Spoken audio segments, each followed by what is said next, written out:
नहीं, रुको तो सही। पता पॉलिटी में पढ़ोगे, केशवानंद भारती मामला। कौन सा मामला पढ़ोगे? केशवानंद। हुआ क्या था कि जब देश आजाद हुआ, देश आजाद हुआ तो देश के संविधान के अंदर एक मूल अधिकार लगा दिया, राइट टू प्रॉपर्टी।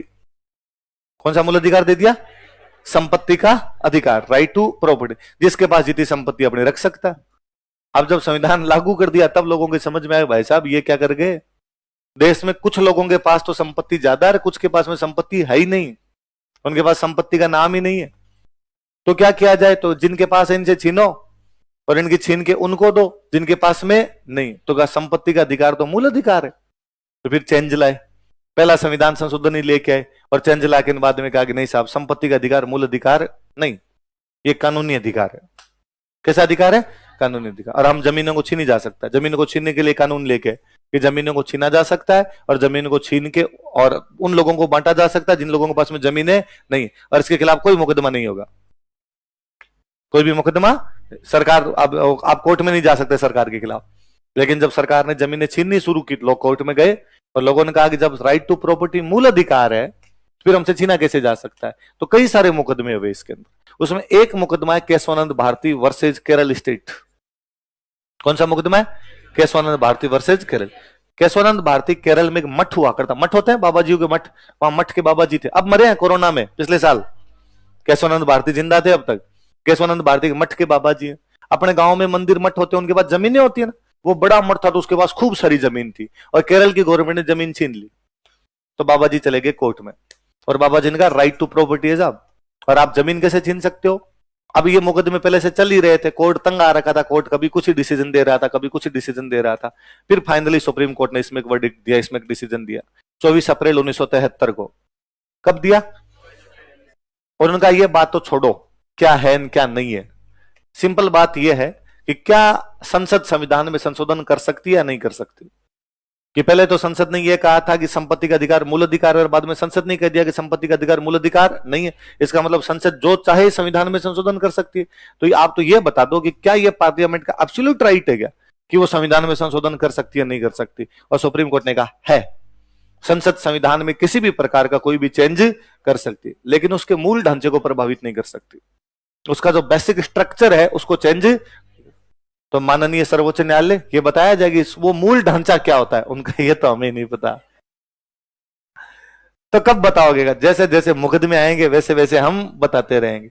तो बाद में जब भी कोर्ट के पास कोई मुकदमा जाता है, कोर्ट देखता है कि क्या इसमें मूल ढांचा प्रभावित हो रहा है या मूल ढांचा प्रभावित नहीं हो रहा है। यदि मूल ढांचा प्रभावित हो रहा है तब तो कानून पे रोक लगा देता है, यदि मूल ढांचा प्रभावित नहीं हो रहा है तो कानून को पास कर देता है। तो अब तक यदि सारे मुकदमों को देखें तो फिर मोटा मोटा सा समझ में आता है कि ऐसा कोई कानून जो भारत के धर्मनिरपेक्षता को खतरा पहुंचाता हो, कानून पास नहीं होगा, क्योंकि धर्मनिरपेक्षता हमारा क्या है कि मूल ढांचा।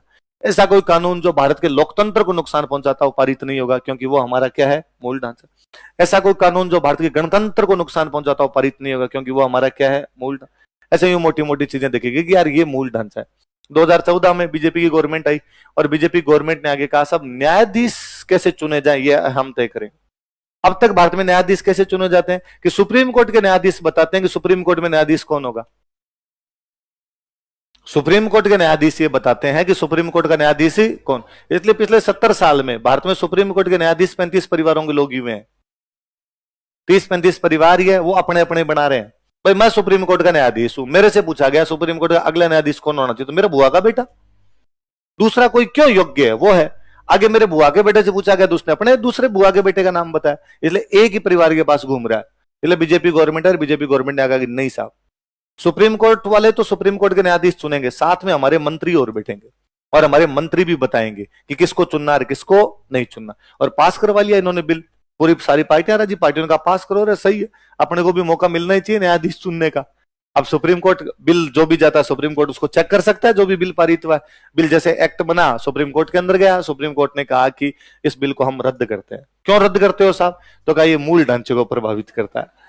कौन से मूल ढांचे को प्रभावित करता है? कि न्यायपालिका की स्वतंत्रता। किसको प्रभावित करता है? जुडिशरी इंडिपेंडेंट होनी चाहिए, जुडिशरी पर किसी प्रकार का प्रेशर नहीं। तो क्या प्रेशर है इसमें? न्यायाधीश चुनने में क्या प्रेशर है? अच्छा, जिस सरकार के खिलाफ हम मुकदमे सुनते हैं वो सरकार अब बताएगी कि न्यायाधीश कौन है। हमारे पास सबसे अधिक मुकदमे किसके हैं? सरकार के खिलाफ, और फिर सरकार ही बताएगी कि जज कौन होना चाहिए। फिर किस बात का मुकदमा है? फिर तो रक्षक ही भक्षक है। फिर तो वो नेता जिसके खिलाफ मुकदमा चल रहा है वो अपना जज बिठाएगा, अपना जज बिठा के मेरे खिलाफ टाल दिया जाए तो साहब ये बिल पास ही नहीं होने देंगे। उस दिन पता चला कि मूल ढांचे में एक चीज और शामिल होती है। क्या शामिल होती है? न्यायपालिका की। तो अभी तक भी सुप्रीम कोर्ट को एग्जैक्टली नहीं पता चला कि मूल ढांचा क्या है। लेकिन पहली बार मूल ढांचे की बात कौन से केस में की गई थी? केशवानंद भारती। कौन से केस में? Keshavananda Bharati versus Kerala state. कब डिसीजन आया उसका? 24 अप्रैल 1973। कब आया था? तो आप खूब याद करोगे इस 24 अप्रैल को, है ना। बाद में आप आगे और पढ़ोगे कि भारत में पंचायती राज व्यवस्था कब लागू की गई? भारत में पंचायती राज व्यवस्था कब लागू की गई? 2 अक्टूबर 1959। भारत में पंचायती राज व्यवस्था कब लागू की गई? 2 अक्टूबर 1900। कब की गई? गांधी जी की जयंती पे 2 अक्टूबर 1959 कांग्रेस जवाहरलाल नेहरू ने नागौर से, है ना, अपने यहां से उन्होंने पंचायती राज व्यवस्था। लेकिन अब सुनो बात, आप क्या चीजों को ढंग से नहीं पढ़ते कभी भी, ये ऊपर ऊपर से पढ़ लेते हो। हाँ, अरे सुनो तो, क्यों जल्दबाजी है इतनी? रुको तो सही। कब बनाया, कब शुरू की गई पंचायती राज व्यवस्था? 2 अक्टूबर 1959। और कह दिया कि पंचायतें होगी। अब इनके चुनाव कब होंगे, ये काम क्या करेगी, ऐसा कुछ भी तय। इनको रुपए कौन देगा? रुपए की कहां हो सकता है? गांव में सरपंच बना दो। रुपए का क्या करना है? सब काम कैसे कराएगा? काम सरकार करवा लेगी। आप तो बना दो सरपंच। इसलिए पहले जो सरपंच बना करते थे उनकी दुर्गति होती थी, दुर्गति।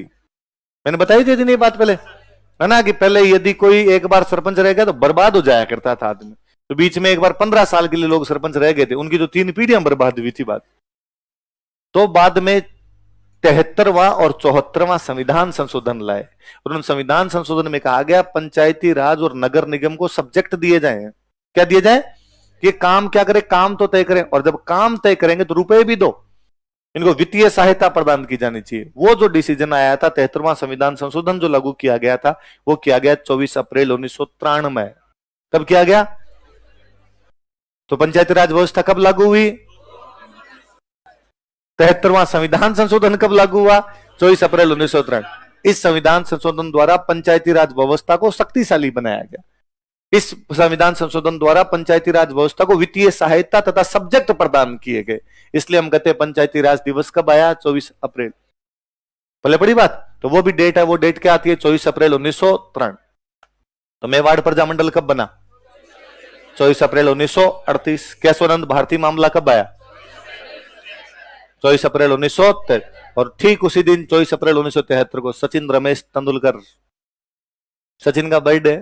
इधर केशवानंद भारती वाले मामले में डिसीजन आ रहा था, इधर भारत के लिए मास्टर ब्लास्टर, है ना, सचिन रमेश तेंदुलकर का जन्म है। तेंदुलकर का जन्म किस दिन हुआ था? 24 अप्रैल 1973। तो तेंदुलकर का बर्थडे किस दिन आता है? 24 अप्रैल। पंचायती राज दिवस कब आता है? 24 अप्रैल। केशवानंद भारती कब आया था? 24 अप्रैल। मेवाड़ प्रजामंडल कब बना? अब तो याद रहेगा।